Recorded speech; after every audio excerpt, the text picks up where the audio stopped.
Chaque question t'entraîne un peu plus, mais la suite sera encore plus sérieux. Like, abonne-toi, et prépare-toi, le prochain épisode, c'est un test d'examen complet.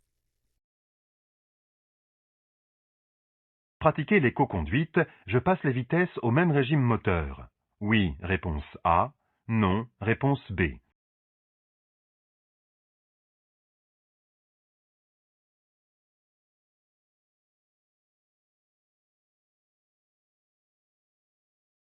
Comment adopter une conduite économique?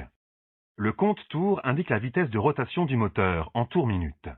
Pour avoir une conduite économique et écologique, il est possible d'adopter une éco-conduite. L'objectif de ce type de conduite est de faire fonctionner le moteur à bas régime, tout en conduisant de manière souple et avec une vitesse stable. Ceci afin d'éviter autant que possible les accélérations et les freinages brutaux. Bonne réponse A.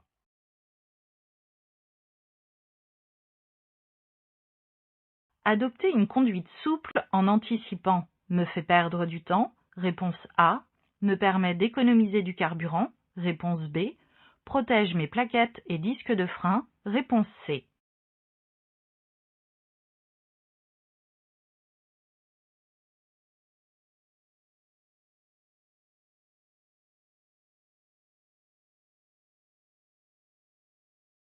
Qu'est-ce que c'est une conduite souple?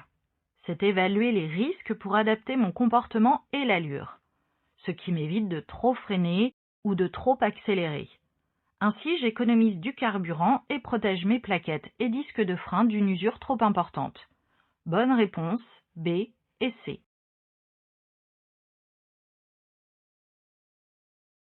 Le mode éco de mon véhicule agit sur le moteur. Oui, réponse A. Non, réponse B. Limite la consommation de carburant. Oui, réponse C. Non, réponse D.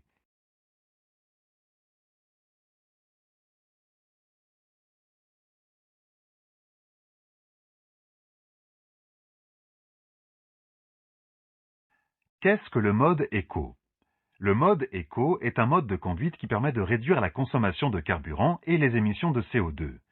Il est conseillé de l'utiliser lorsque la route est plate, que la circulation est calme et que la vitesse maximale autorisée est assez basse. En effet, le mode éco permet de réduire la vitesse de réaction du moteur, ce qui permet de réduire la consommation de carburant et les émissions de CO2. Bonne réponse A et C.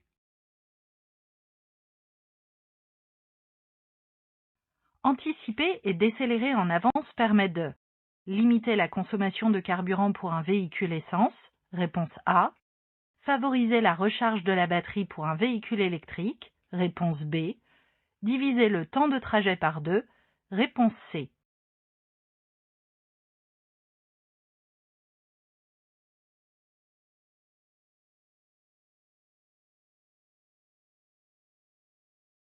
Pourquoi anticiper et décélérer? Pour adopter une conduite plus économique, cela permet de réduire la consommation de carburant, la pollution, le bruit et le risque d'accident. Pour les véhicules électriques, cela favorise la recharge de la batterie. Bonne réponse A et B.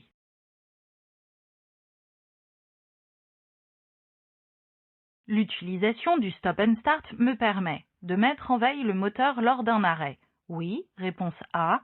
Non, réponse B. D'économiser du carburant. Oui, réponse C. Non, réponse D.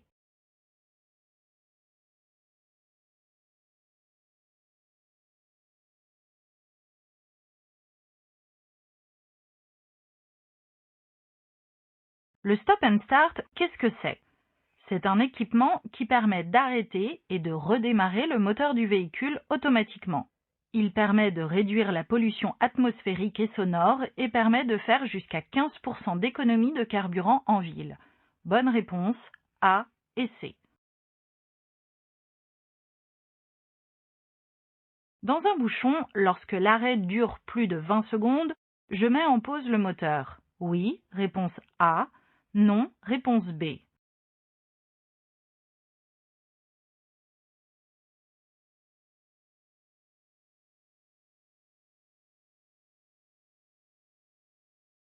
Quelle est l'utilité de couper le moteur? Lorsque j'arrive à un feu rouge ou dans un embouteillage, bref, lorsque mon véhicule est à l'arrêt, Il faut savoir que laisser tourner le moteur consomme davantage de carburant que de le couper et le relancer. Et la pollution générée est moindre. Dès que l'arrêt dure 20 secondes, il est préférable de le couper. Certains véhicules sont même équipés du système Stop and Start qui coupe automatiquement le moteur dès l'arrêt. Bonne réponse A.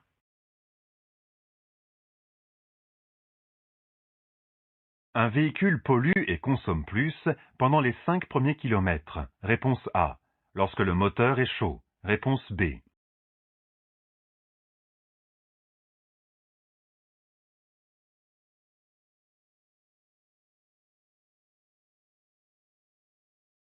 Que se passe-t-il lors des premiers kilomètres? Pour arriver rapidement à une bonne température d'utilisation, le moteur consomme plus de carburant et donc pollue plus. La consommation lors du premier kilomètre est 50% plus importante que lors des kilomètres suivants. Bonne réponse A. Réduire la vitesse de 10 km/h permet une économie de carburant, réponse A, une diminution de la vigilance, réponse B, une diminution du nombre d'accidents, réponse C, une réduction de la pollution sonore, réponse D.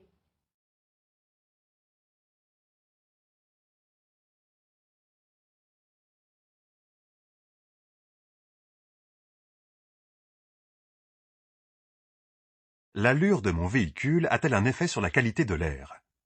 Plus je roule vite, plus je consomme de carburant aux 100 km et plus je rejette de gaz à effet de serre. Par exemple, en roulant à 120 km/h au lieu de 130, je réduis ma consommation d'environ 1 litre aux 100 km. Réduire mon allure me permet donc de diminuer le risque d'accident, tout en étant moins nocif à la qualité de l'air. Bonne réponse A, C et D.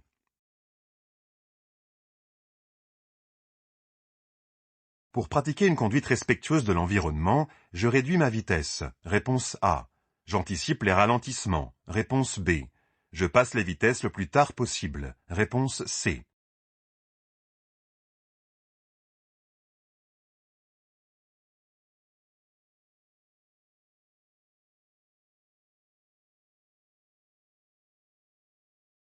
Comment adopter une conduite respectueuse de l'environnement? J'anticipe pour éviter les accélérations et les freinages inutiles. Je garde de bonnes distances de sécurité, je passe rapidement les vitesses et je circule légèrement en dessous des limitations de vitesse. Plus je roule vite, plus je consomme de carburant et plus je rejette de gaz à effet de serre. Par exemple, en roulant à 120 km/h au lieu de 130, je réduis ma consommation d'environ 1 litre aux 100 km. Réduire mon allure me permet donc de diminuer le risque d'accident, tout en étant moins nocif à la qualité de l'air. Bonne réponse A et B. La durée de la batterie de traction de mon véhicule dépend de l'utilisation de la climatisation. Oui, réponse A. Non, réponse B.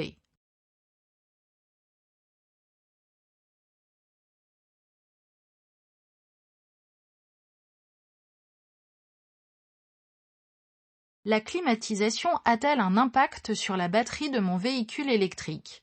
La batterie de traction est le cœur d'un véhicule électrique car celle-ci stocke l'énergie qui alimente le moteur. Le système de chauffage et de climatisation consomme énormément la batterie de votre véhicule. Il est donc important de le prendre en considération car son utilisation impacte le temps que tiendra votre batterie. Bonne réponse A. Tu veux réussir ton code plus vite et avec confiance. Alors fais simple, un like, un abonnement, et on démarre ensemble tout de suite. C'est parti.